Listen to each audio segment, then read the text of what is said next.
Hello everyone, स्वागत करती हूँ मैं आप सभी का मेरे यूट्यूब चैनल मनोरमा डे पे। तो बच्चों, आज मैं आप सभी के सामने आ गई हूँ एक नई कविता के साथ जिसका नाम है सवेरा। ठीक है, कविता के कवि हैं द्वारिका प्रसाद माहेश्वरी जी। कक्षा 4 की किताब की ये कविता है। इस कविता को आज हम पढ़ेंगे, समझेंगे और फिर प्रश्नों को हल करेंगे। तो बने रहिए मेरे साथ शुरू से अंत तक।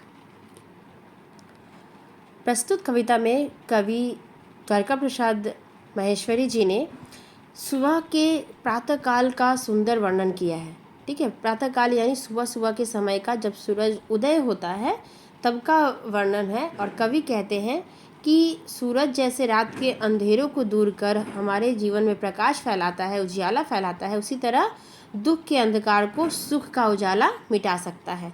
यहाँ पे दुख को अंधेरे से कंपेयर किया गया है और सुख को उजाले से। ठीक है, तो चलिए शुरू करते हैं। उदय हुआ सूरज पूरब में, आसमान में छाई लाली, रही न रात न रहा अंधेरा, रही न चंदा की उजियाली। डाल डाल पर बैठे पक्षी चह चह चह चह चहक रहे हैं, खिले फूल मुस्काई कलियां, सारे उपवन महक रहे हैं। हवा बह रही धीमी धीमी, शीतल मंद और सुखदाई, जाग गए हैं खेत बागवन, पेड़ ले रहे हैं अंगराई। तो कवि कह रहे हैं कि उदय होना यानी सूरज जो है पूरब की तरह उदय हो रहा है और उदय होते वक्त आसमान में पूरा लाली छा गई है। और सूरज के उदय होते ही ना रात रही, ना ही अंधेरा रहा, बल्कि और ना ही चांद की उजियाली। ठीक है, न रात रहा न अंधेरा, और रात में ही चांद उगता है। ये सारी चीज़ें खत्म हो गई हैं सूरज के उगते ही। आगे है डाल डाल पर बैठे पक्षी। और जैसे ही सुबह होते हैं बच्चों, आपको चिड़िया की चहचहाहट सुनाई देती होगी। सबसे पहले चिड़िया जाग जाते हैं तो चहचे चहचे पूरे वन में, उपवन में फूल खिल जाते हैं सुबह होते ही, है ना। मुस्काई कलियाँ यानी कली फूल बन जाते हैं, और फूलों से, पक्षियों के चहचहाहट से पूरा वन जो है, पूरा उपवन बगीचा जो है वो महक रहे हैं। हवा है, सुबह की हवा, सुबह में हवा धीमी धीमी बहती है, एकदम ठंडी सुखदाई। ठीक है, मन को सुख पहुंचाने वाली।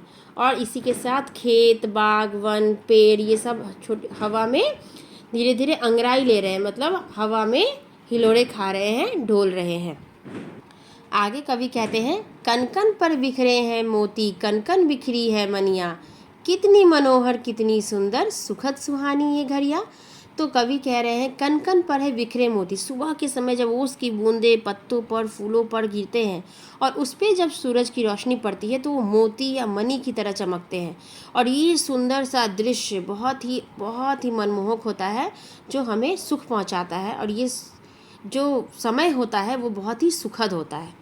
ठीक है, तो देखिए जल्दी से ये कविता हमें क्या सिखाती है। ये कविता हमें सिखाती है कि हमें अपने जीवन में सदैव खुशियों का स्वागत हर्षोल्लास के साथ करना चाहिए।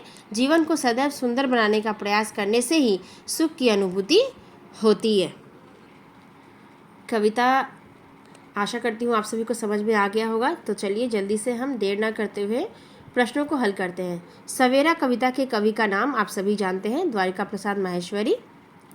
ठीक है, कविता में कवि ने किस प्रकार का वर्णन किया है। कविता में कवि ने सुबह के समय का वर्णन किया है। सूरज निकलने पर क्या नहीं रहता, अंधेरा। सूरज आने पर कौन जाग जाता है, खेत बाग और उपवन।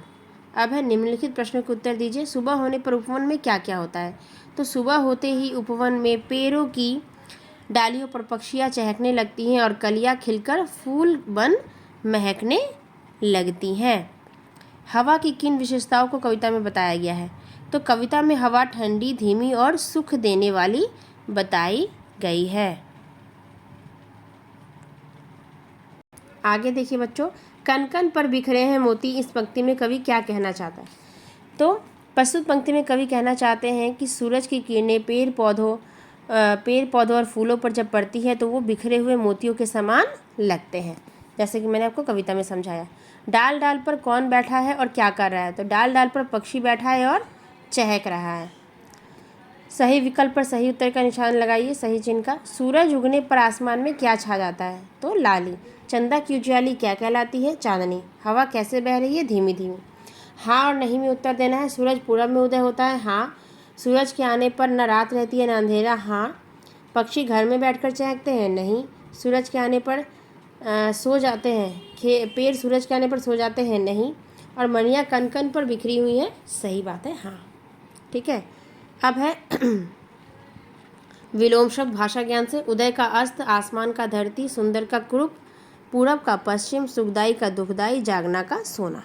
आगे पर्यायवाची शब्द लिखना है बच्चों, जैसे हवा का दिया हुआ है वायु और पवन, वैसे ही देखिए रात को हम निशा और रजनी भी कहते हैं। इसके अलावा अगर आपको कुछ पता है तो आप बता सकते हैं, लिख सकते हैं। पक्षी को विहग और खग, वन को जंगल कानन, ठीक है।